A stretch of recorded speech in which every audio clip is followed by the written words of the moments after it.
Un día, un periodista le preguntó a Pelé, ¿cómo describiría el fútbol si tuviera que hablarle a las personas que no conocen el deporte? O'Reilly no lo dudó y lo calificó como el jogo bonito.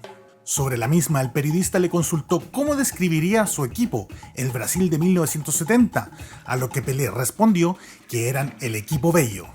Y ciertamente, así fue. Desde ahora pasamos a revisar los números de los ganadores de la 9ª Copa Mundial de la FIFA, el Brasil de 1970. Cuando faltaban solo 75 días para el inicio del Mundial de 1970, Brasil despidió a su técnico, el mismo que había guiado a la Canariña a una campaña perfecta en las eliminatorias. Las razones del despido comenzaron cuando el general Medici, dictador de Brasil, había presionado al técnico João Saldanha para que nominara a Darío, jugador que por ese entonces era la figura del torneo brasileño. El testarudo entrenador respondió: "El presidente elige a sus ministros, yo elijo a mi equipo". Tras ese encontrón, el 17 de marzo de 1970, Saldanha anunció su equipo para un amistoso contra Chile, dejando fuera de la nómina al mismísimo Pelé. Esa fue la gota que rebalsó el vaso y a las pocas horas, João Saldanha quedó desempleado, siendo rápidamente sustituido por Mário Lobo Zagallo. Brasil anotó 19 goles en México 70, el segundo total más alto de un ganador de la Copa del Mundo después de Alemania Occidental en 1954, quienes marcaron 25 goles. En México 70, de esos 19 goles, 4 conquistas fueron obra de Pelé, quien además participó en más de la mitad de los goles brasileños, pues también aportó 6 asistencias. Desde ese entonces, ningún jugador ha logrado tantas asistencias en una edición del Mundial. Roberto Gadocha, Pierre Littbarski, Diego Maradona y Thomas Hasler siguen a O'Reilly en el ranking, cada uno con 5. Pasaron apenas 11 segundos entre que Jairzinho ganara la posesión del balón a 73 metros de la portería y anotara desde dentro del área rival en la victoria por 3-1 sobre Uruguay en las semifinales de México 70. El gol ayudó al apodado El Furacão a convertirse en el segundo jugador en marcar en cada uno de los partidos de un equipo ganador de la Copa del Mundo. El otro jugador en obtener esta marca fue Alcides Guiglia, de Uruguay, durante el Mundial de 1950, aunque lo hizo en 4 partidos, mientras que Jairzinho anotó en 6 juegos consecutivos, totalizando 7 goles. Pero a pesar de ese récord, Jairzinho hasta el día de hoy sigue siendo el único jugador que ha marcado más de 6 goles en un Mundial y no ha terminado como máximo goleador, pues en la edición de México 70, la distinción de máximo artillero recayó en el delantero de Alemania Federal, Gerd Müller, quien marcó 10 goles.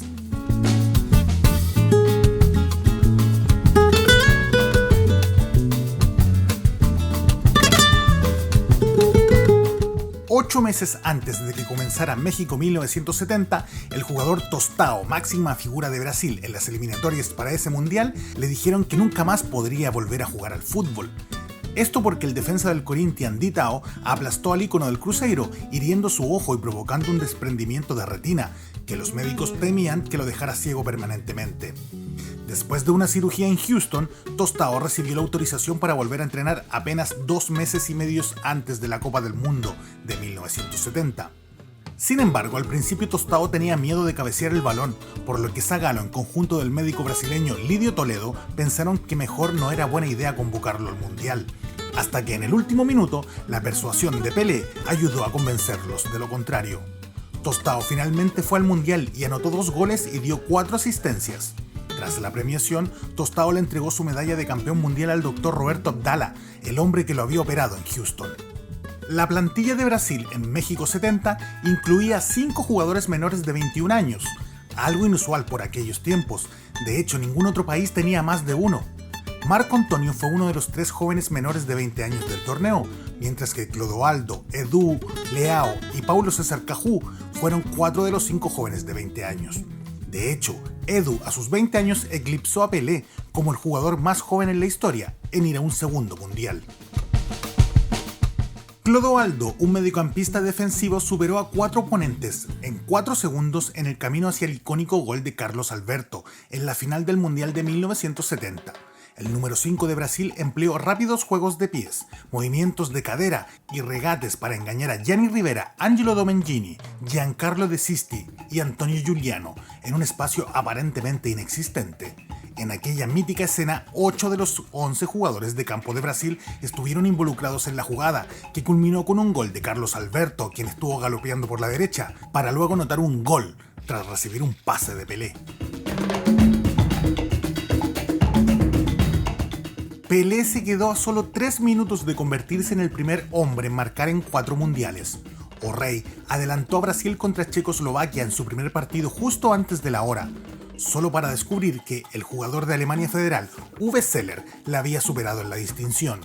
Cabe destacar que esa marca, eso sí, ya fue superada por otros 3 jugadores, pues Miroslav Klose, Lionel Messi y Cristiano Ronaldo lo han hecho en 5 mundiales, todo un récord. 2 de los 3 preparadores físicos de Brasil en México 1970 luego se transformaron en directores técnicos de la selección amarela en un mundial, a pesar de que ninguno de ellos jugó al fútbol de manera profesional. Claudio Coutinho, un ex capitán del ejército brasileño que había estudiado en la NASA, los dirigió en Argentina en 1978, mientras que Carlos Alberto Parreira guió a la Canariña a la gloria en 1994 y a los cuartos de final en 2006. Solo un equipo en la historia cuenta con un récord del 100% en eliminatorias y partidos en una Copa del Mundo. Brasil ganó sus 6 partidos de eliminatoria de México 1970 y cada uno de sus 6 partidos de la Copa Mundial. Una prenda de vestir es la que Tostao trajo al vestuario brasileño después de la final de México 70, y fueron los calzoncillos. Incluso querían quitármelos, recordó Tostao.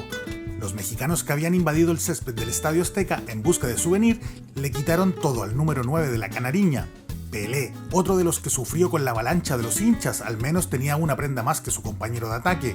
Aunque le habían quitado la camiseta, los pantalones cortos, los calcetines, las espinilleras y las botas, lució un look de ropa interior y un sombrero. El jugador Darío participó en 0 partidos de fútbol profesional hasta los 19 años. El delantero brasileño estuvo preso muchas veces durante su juventud y jamás pensó en jugar fútbol, hasta que un funcionario de la prisión se dio cuenta que Darío había perfeccionado su salto para escalar paredes y escapar de la cárcel. El funcionario habló con Darío y le recomendó dedicarse al fútbol, pues con ese salto podría superar defensores. El nativo de Río de Janeiro prometió entonces cambiar su vida. El carioca, asolado por la pobreza, tomó el consejo, pero antes asaltó a 2 personas para quitarle su dinero y con ello compró una pelota de fútbol, lo que a la postre fue una compra fructífera, pues desde ese entonces pasó a llamarse Dada Maravilla. Fue al Mundial de 1970 y se retiró como el segundo máximo goleador de goles de cabeza en la historia del fútbol, después de la leyenda húngara Sándor Kocsis.